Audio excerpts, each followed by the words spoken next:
puniki tuh. Niki sampun 3 hari itu Sabah tuh. Begitu. Punaki ceciren jagat puniki tuh. Ceciren jagat tuh. Sabah.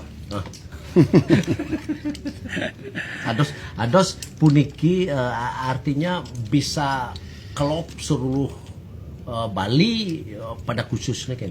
Menyeluruh. Kalau umumnya menyeluruh pada umumnya kita tidak tahu. Iya biasanya kan biasanya mantan nyibaan.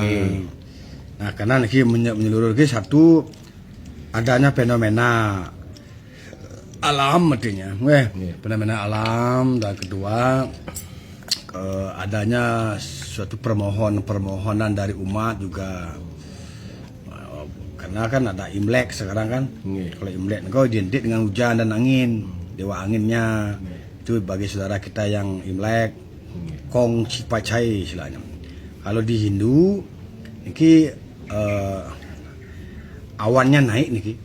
Terusnya menurut Purana niki awan yang berkumpul di atas niki menjadi sapi awan namanya. Yang mana di sanalah Dewa Indra memerasnya sehingga turunlah hujan. Nah, kenapa terjadi banjir? Yaitu akibat manusia yang ceroboh. Cerobohnya ya mungkin masalah sampah dan tidak ada penebangan pohon atau sungai yang dangkal. Jadi kepentingan di sana banyak. Dalam kepentingan itulah akhirnya dikalahkan dengan yang dinamakan dengan situasi ruang dan waktu peristiwa, sehingga terjadilah banjir. Maka kita disuruh berhati-hati. Jadi kita disuruh memperbaiki selokan, sungai-sungai yang dangkal dikeruk, lagi diperdalam. Penyerapan di rumah harus ada, sehingga alih fungsi itu boleh, tapi tetap mengacu kepada istilahnya lingkungan. Teknis di lapangannya. Bukan semena-mena. Ya. Kalau semena-mena ya begini, jadinya dampaknya ya begini. Jadinya kita harus introspeksi diri. Itu bukan menyalahkan orang lain, salahkan kita sendiri juga. Bagaimana? Makanya dalam hal ini kan tetap mengacu kepada kesadaran. Makanya dalam konsep Hindu, Dewa Indra yang memberikan kesuburan. Nah, kalau yang begini hujannya, satu sisi tumbuh-tumbuhan dia cepat tumbuh, kan itu subur. Yang satu sisi yang bagi punya proyek dan punya kepentingan, dia merasa terhambat. Nah, inilah kehidupan namanya. Tidak ada selalu kehidupan itu sempurna. Maka dari itu ya kita tetap bersujud dan berdoa ya, agar tidak ada bencana yang lebih krusial atau keras gitu. Ya dampaknya inilah fenomena-fenomena ini ya kita manfaatkan, dan kita tetap ya jangan pergi ke tempat-tempat yang ada pohon besar, ada perbukitan. Siapa tahu karena hujan 3 hari ini kan tanah berbukit itu kan berat. Jadi larinya gerakan gravitasinya bisa cepat. Maka yang hujan-hujan seperti ini ya sederhana bersyukur ya di rumah. Yang walaupun hujan-hujan ada 6 grup dari pagi ada juga.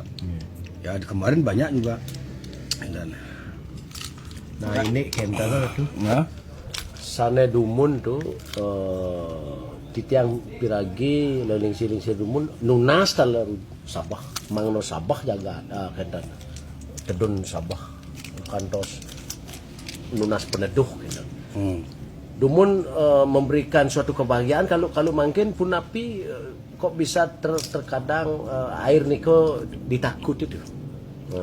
Sekarang kalau dumun sangat diperlukan sekarang hujan sekian hari itu sudah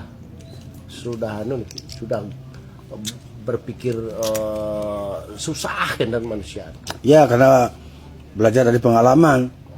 Karena kemarin ada hujan 2 hari banjir. Yang ditakuti rumahnya hanyut hilang. Ya. Dulu kan perumahan sedikit. Jadi kalau hujan lebat bagaimanapun larinya ke sungai. Cepat ke sungai. Penyerapan ada. Sekarang ini kan takut karena ya dampak dari inilah perumahan banyak itu kan. Nah, Jadinya permintaan dulu umat-umat itu untuk kemakmuran. Kemakmuran. Sekarang ada hujan yang lebih dari 1 hari sudah ketakutan. Takutan. Kenapa? Karena kan orang yang bekerja di proyek juga tidak bisa. Jadi untuk makan kan susah. Yang untuk di jalan juga kan susah. Jadi orang-orang yang kena banjir juga bingung di rumahnya, makanya ketakutan. Itu loh. Makanya tetap kita tuh bersyukur karena inilah alam. Tapi pada saat kita minta reda ya ada. Ya kemarin beberapa kali kita video kan ada aja. Kecuali nggak pernah reda baru. Tapi sementara ini kan menyeluruh hujannya ya inilah alam namanya. Ini namanya kehendaknya. Kehendak. Ya, ada kehendakku, ada kehendakmu, ada kehendaknya. Kalau kehendaknya ya kita harus berdoa dan bersyukur dan berusaha dan berhati-hati. Kalau kehendak kita kan ya ingin begini, ingin begitu. Apalagi kehendakmu inginnya yang untung aja gitu. Ya. Tapi yang manakala ya seperti ini ya makanya kita disuruh bersyukur, berhati-hati. Maka fenomena-fenomena ini karena berkaitan juga ada Imlek, istilahnya galung Cina, karena bersifat Buddha. Buddha itu kan air. Jadi kalau istilah Purana dijelaskan bubuksah gagaking gitu. Bubuksah itu kan Buddha di bawah air sungai. Yang namanya gagaking ya di puncak gunung. Ang-ah. Nah, maka inilah namanya Siwa Buddha. Kalau di Bali khususnya kan Buddha Hindu itu kan menyatu. Maka penting kita hayati. Ya kuncinya ini adalah namanya fenomena alam. Tentunya kita berhati-hati dan kita tetap sujud dan kita tetap berdoa agar kedepannya tidak ada musibah dan kita sehat bahagia kayak gitu. Ya. Prinsipnya. Prinsip hidup namanya. Yang mana dalam Weda Samurti Maitri Upanishad ini namanya Taijasa. Wiswanara Taijasa beratnya Turiya. Wiswanara itu kesadaran panca indera. Mata, hidung, telinga, bibir. Mata melihat, hidung mencium, telinga mendengar, bibir merasakan asin, manis atau pahit. Kulit adalah panas atau dingin. Taijasa ya ini istilah Bali ini ada anak hujan bencel. Pegat nyambung lah, kasar, nah, jadi bencel. Tapi kalau satu desa ada hujan, di yang lain tidak ada, itu namanya hujan sate. Karena ada orang upacara, karena ada orang yang nggak senang, dibikini hujan. Tapi pada saat kemarau, bolak-balik dia berdoa nggak ada apa. Nah ini namanya ruhubun itu. Maka ada lontar penerangan, disuruh kita berdoa agar awan itu pindah. Konsep penerangan itu memindahkan tuh. Memindahkan, bukan melampaui alam, enggak. Memindahkan agar di tempat yang kering disengawi danu yang jatuh, agar di tempat upacara itu tidak jatuh gitu. Itu namanya manusia.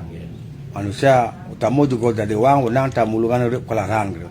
Karena manusia yang sudah direstui dapat taksu dinamakan manusia sakti. Contohnya Sahodewa, si Tangsu, kayak itu, Atak Gaca, kan dalam cerita itu, Kresna, Rama, nah itu Diberikan tugas. Maka ada ilmu namanya lontar penerangan. Kalau tidak ada diyakini, kenapa ada lontar? Iya. Itu juga bikin para yogi, maka kita suruh berbakti. Dan para